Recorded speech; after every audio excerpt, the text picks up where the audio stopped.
watching 60 Cycle Hum, and in this video I'm going to go through my own personal church board. This is the pedal board I use every Sunday when I'm playing on the worship team, playing lead guitar, ambient guitar, crispy crunchy leads and stuff like that. If you're not familiar with praise and worship music, maybe this video is not for you, or maybe you're curious to see what I'm talking about. Those who are familiar have been asking me to do this for a while in the comment section of various videos where I mentioned that I play at church. So anyways, let's get into it. I want to talk about the signal path. I'm going straight out of the guitar, obviously. Jennings Navigator here, T-style loadout. I swap out guitars every week. I'm always trying something different. I go straight into the board right there, which goes to the tuner. I like to have the tuner first because if I've got drives or delays or something before that, it gets confused and it doesn't know what's going on. So I just put it up front so I don't have to turn everything off to tune. Seems smart, right? Next up is a compressor. That's what goes into next. I love the Keeley Compressor Plus. This is my favorite compressor of all time. Every time I don't have a compressor on my board, I miss it, so I really just need to always keep a compressor on here. It helps compress, obviously, gives me a little extra sustain. Also kind of, helps me boost into drives and stuff for lead sections. And it kind of makes things a little bit more moody, a little bit more bluesy maybe, a little bit more soulful in my lead sections. Next up, I've got the Wampler Terraform. This is the newest hotness that I have on the board, and it's the reason why I took my board apart last week and completely rewired it, because I wanted to stick my drive section in the loop of this thing. All these drive pedals are in the loop, and that means with a flick of the switch back here, I can put them before or after the modulation from the Terraform anytime I want, and then program it into a preset. Next up is the 76 fuzz, because you've always got to have a fuzz on your board no matter what. Don't ever put together a board without a fuzz, guys. I mean, I break that rule sometimes too, but it's nice to have a fuzz. You never know when you're going to need a fuzz, and you want to get crazy and just crush a massive lead, or just a heavy like doom section, which I do all the time at church apparently. Next up is the Rev G2. I owe these guys a demo of this thing. They sent it to me a while ago, and I still haven't done the demo. Sorry, Rev. I'm going to do it soon. Part of the reason I haven't is because it lives on my board full time because I love it so much. It's like this mid-crunched, like amp in a box sort of sound.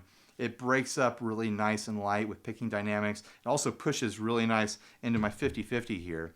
The 50-50 is a 2 DoD 250 side-by-side pedal. Controls over here for one, controls over here for another, a little bit of tone control in the middle. I typically leave the left side always on. It's a little bit crispy, a little bit of like a preamp, nice picking dynamic. I can dig in and get mid-crunchy, or I can pull back and be fairly light, but with a little bit of like crunchiness on the edge of my picking, which I just like, and it helps feed into the time section up here. So this feeds back into the loop, and then the loop goes around and exits into the volume pedal. I like to have the volume pedal post drives so that I'm swelling the fully overdriven affected signal into my time-based effects. I'm using the Dunlop mini volume here. It squeaks when you do it with your hand, but then when you put your full weight of your foot on it, I'm really pushing down on it here, it doesn't squeak. I don't know why it does that, but I've used this pedal for a couple of years now. I think it's a great volume pedal. You can adjust the tension of it to make it nice and smooth or nice and floppy if you want, whatever your preference is. So right out of that, I'm going into the dark world. I typically have both sides on at the same time because this is my pad sound, just ambient generator pedal. I've got the Hall setting on the right, and then I've got the shim setting on the left. And this feeds into that to keep this going. And then a fun thing about this is I have the octave setting, which is the modified knob, set to bounce from high octave to low octave automatically at this really nice slow rate, and it just feels really lush and spacious and kind of spiritual. It's got a spiritual feel to it, let's say that. And then I hit the f-stop by Milkman. This is an amp style drippy kind of springy reverb and a simple tremolo pedal. I don't like to use tap tremolo. I like to have my time just kind of set on a tremolo pedal. So this one is great for me because I'm getting a reverb and a tremolo without having, too much muss and fuss with this. Then I go into the Mystery Brain by Nocturne Brain Effects. It is a preamp and a tape echo sort of pedal here. Preamp right here. another switch that lifts it to be even louder. So I've got two different like kind of boost volume settings here, or just a preamp that kind of changes my EQ. It makes it a little bit crispier, a little bit chimier. It's a nice kind of tonal difference. Then the echo side, nice murky analog style echo. I can flick on a modulation if I want to. No time control on that as far as tap tempo, but I don't need it. I use it kind of just at a set tempo. If I do need tap tempo, then I use the Canyon or whatever else I put into this slot that has a tap tempo. The Canyon is a great delay pedal because it covers so much ground. It's really simple to use. You can also dive into hidden settings with this thing and get tweaky. I just tend to put it on the deluxe memory man setting and forget it, and then tap tempo when I need to. Then I've got the Iridium. This is my amp. This is my cab. This is my microphone. I like to run straight into the front of house. It means I don't have to carry an amp with me to church. They're all set up to run with that, and I think it sounds really good, and I'm listening to everything in my in-ears anyways. It would always be great to have an amp just blasting into the back of me and feel it in the back of my legs and whatnot, but that's not going to happen at church. If I brought an amp, it would be side stage so far away that I wouldn't be able to feel it, so what's the point? I've been running direct into the system for years with various different things. The Iridium's the new hotness for me, and I have no problem with it. I like the way it sounds. I went from running my Princeton Reverb with a mic on it at church to running direct in solutions, and I haven't looked back. I don't have to carry an extra thing. It's awesome. So anyways, let's start making some sounds here. I want to show off what all this stuff sounds like now that I've explained what it does. Here's my dry signal. Only the Iridium is on. Let's start with the drives.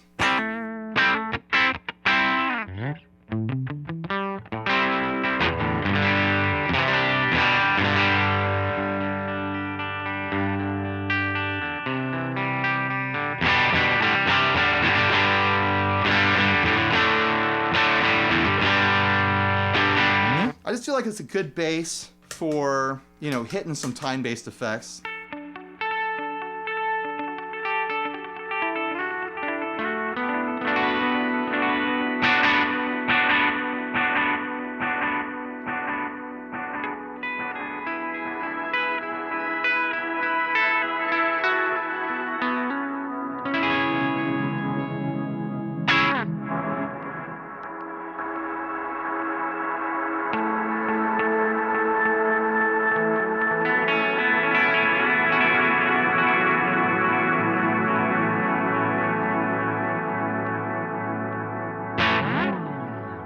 Also, like I mentioned, I like to throw other drives at it.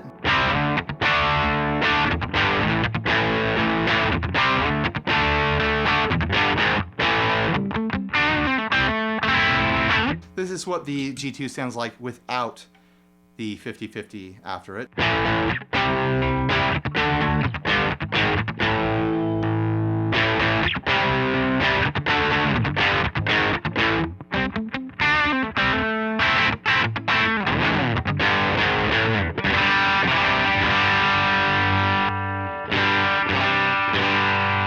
Of course, I can turn on the other side of the 50/50.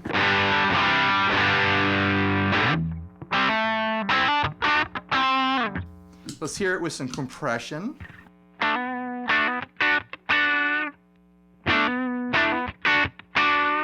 Let's put it on the neck position.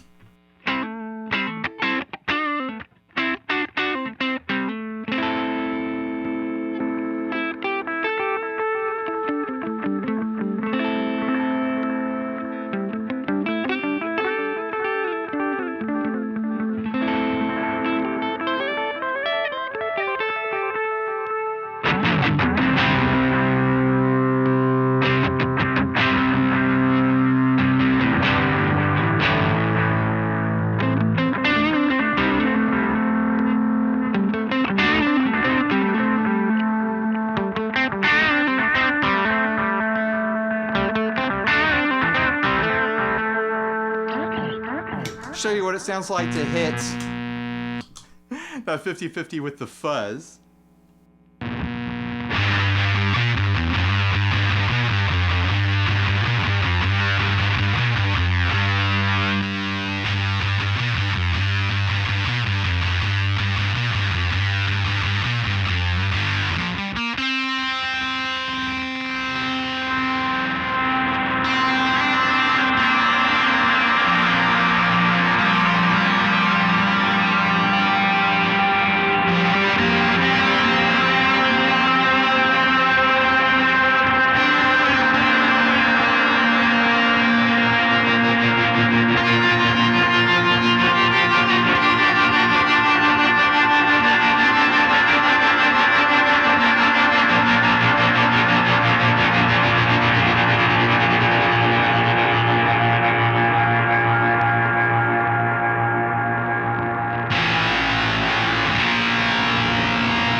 I just feel like the 50-50 simulates the way a fuzz would hit an amp, where it kind of filters it, it takes the edges off a bit, gives it a, a bit of a mid boost.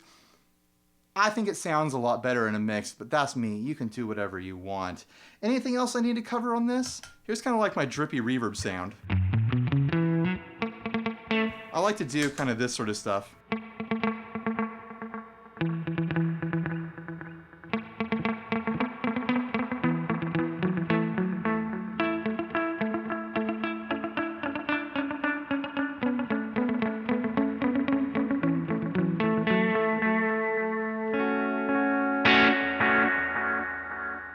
So I got the preamp sounds here.